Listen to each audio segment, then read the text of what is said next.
Bismillahirrahmanirrahim.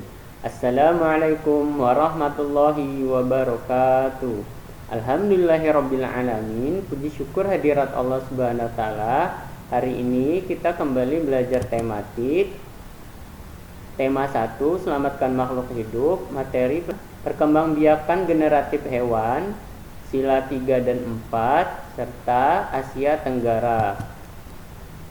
Ayo kita pahami Quran Surat Luqman ayat 10. Dia menciptakan langit tanpa tiang sebagaimana kamu melihatnya, dan dia meletakkan gunung-gunung di permukaan bumi, agar bumi tidak menggoyahkan kamu, dan mengembangbiakan segala jenis makhluk hidup di bumi. Dan kami turunkan hujan dari langit, lalu kami tumbuhkan padanya segala macam tumbuhan yang baik. Quran Surat Luqman ayat 10. Dari Quran Surat Luqman ayat 10, kita dapat mengambil pelajaran bahwa manusia harus pandai bersyukur dan atas kesempurnaan ciptaan Allah yang diberikan kepada manusia sebagai nikmat bagi manusia. Dapat kita pahami dan ambil contoh bahwa manusia menggunakan simbol-simbol dari alam sebagai penguat dan pelajaran. Contoh, lambang-lambang sila pada Pancasila merupakan simbol dari alam yang terumuskan oleh tokoh-tokoh bangsa sebagai bentuk ideologi, dasar negara, dan cita-cita tujuan bangsa Indonesia. Apakah lambang sila ketiga dan 4 lambangnya bintang dan rantai? Sila ketiga lambangnya pohon beringin, dan sedangkan sila keempat lambangnya kepala banteng. Perkembangbiakan generatif hewan. Perkembangbiakan generatif hewan melibatkan sel kelamin jantan, yakni sperma, dan sel kelamin betina, yakni ovum. Ketika sperma dan ovum bertemu, maka terbentuklah zigot.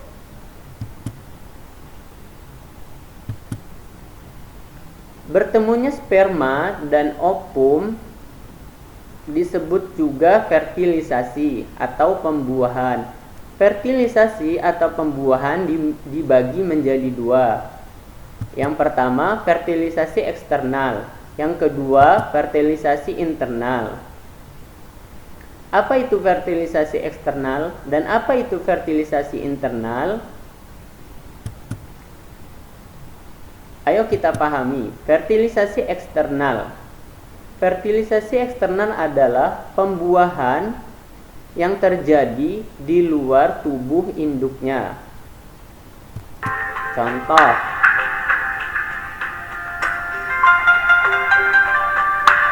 sel kelamin jantan dan sel kelamin betina bertemu tetapi di luar tubuh induknya. Contohnya pada ikan.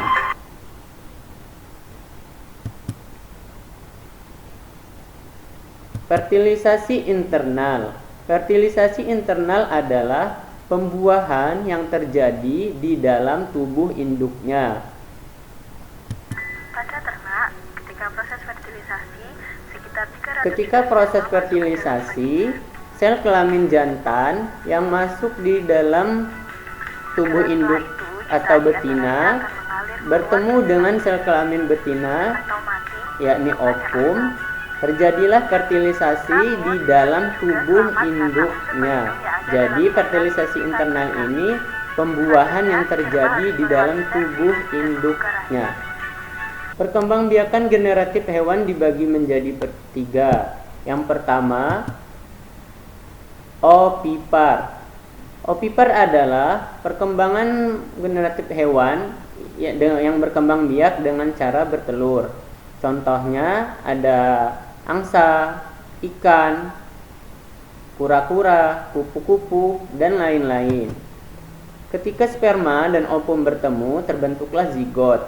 Zigot terbentuk selanjutnya menjadi embrio. Setelah embrio dierami, berkembang biak di luar tubuh induk, lalu menetas. Yang kedua, pipipar. Pipipar adalah perkembangbiakan generatif hewan yang berkembang biak dengan cara melahirkan atau beranak. Contohnya gajah, kucing, monyet, paus, dan lain-lain. Ketika sperma dan ovum bertemu, terbentuklah zigot. Zigot kemudian menjadi embrio. Embrio hamil, berkembang biak dalam tubuh induk, kemudian melahirkan. Yang ketiga, perkembangbiakan generatif hewan ini yakni opopipipar. Opopipipar adalah perkembangbiakan dengan cara bertelur dan melahirkan. Contoh hewannya adalah platypus, ikan pari, kuda laut, kadal, dan lain-lain. Jadi ketika sperma dan ovum bertemu menjadi zigot, zigot berkembang menjadi embrio, embrio berkembang dalam tubuh induknya, kemudian telur keluar dari tubuh induk dan langsung menetas. Nah, itu tadi penjelasan perkembangbiakan generatif hewan. Ada 3 cara perkembangbiakan, yakni opipar, pipipar, dan opopipipar. Pertanyaannya adalah, apakah biak mengalami fertilisasi atau pembuahan, berkembang biak secara opipar, pipipar, atau opopipipar? Perkembangbiakan manusia juga mengalami pembuahan atau fertilisasi. Manusia berkembang biak secara melahirkan atau beranak.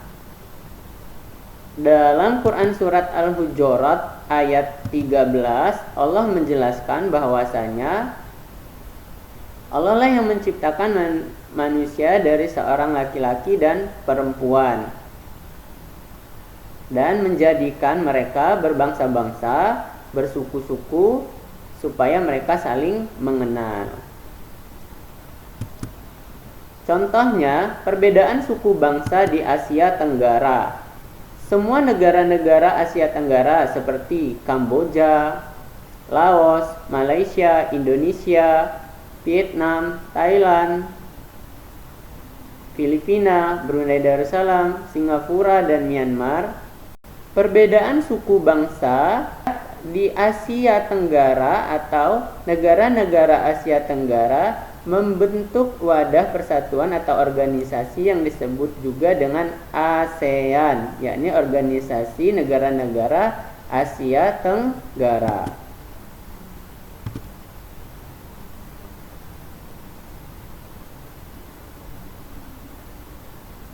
Untuk latihan materi pelajaran hari ini, coba anak-anak kerjakan tugas materi latihan di halaman 97 buku tematik JSIT tema 1.